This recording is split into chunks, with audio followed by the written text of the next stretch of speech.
ښه ملګری ښه ملګری د ښې او بدې ورځې یار وي. ښه ملګری ښه استاد، ښه مشاور او لارښود وي. ښه ملګری د ملګرتیا اصولو ته ژمن وي. ښه ملګری هغه چې ښو کارونو ته دې هڅوي. ښه ملګری ملګرو ته د حقارت، توهین او تمسخر په سترګه نه ګوري او نه یې هڅه کوي.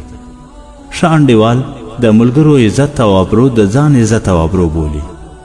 ښه ملګری د رازونو ساتونکی وي. د ښه ملګري ملګرتیا له عصري او مطلبه څخه خلاصه وي. ښه ملګری له ملګري څخه د هغه تر وس لوړې غوښتنې او خواهشات نه کوي.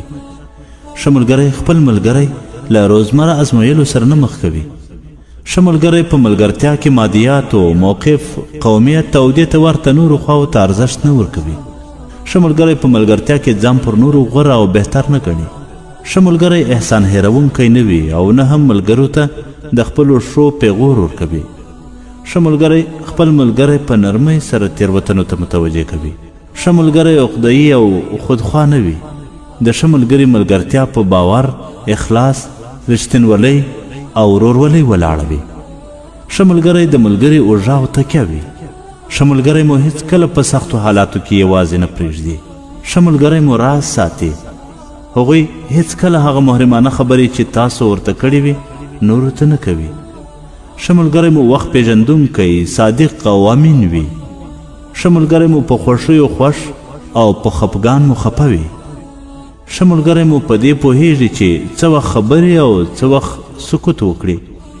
ښه ملګری مو در سره خاندي او ژاړي خو د دې ټولو په اړه نورو ته هیڅ وایي. ښه ملګری مو ستاسو په اړه نورو ته او د نورو په اړه تاسو ته شکایت نه کوي. ښه ملګری مو د خوښیو په ځینو جشنونو کې پرته له کوم فشار او ټینګاره ګډون کوي. ښه ملګری مو هیڅکله د نورو په وړاندې نه تحقیروي بلکې د نورو په وړاندې مو ستاینه کوي. ښه ملګری مو څه چې د ځان لپاره خوښوي ستا لپاره یې هم خوښوي. ښه ملګری ښه اورېدونکی وي. لومړی ستا خبرې په غور اوري، وروسته خپلې خبرې کوي.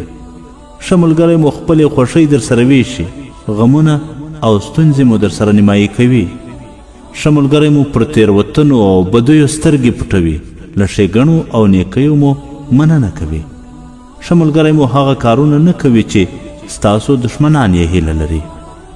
او د ښه ملګري مو د زړه او خولې خبره یوه وي.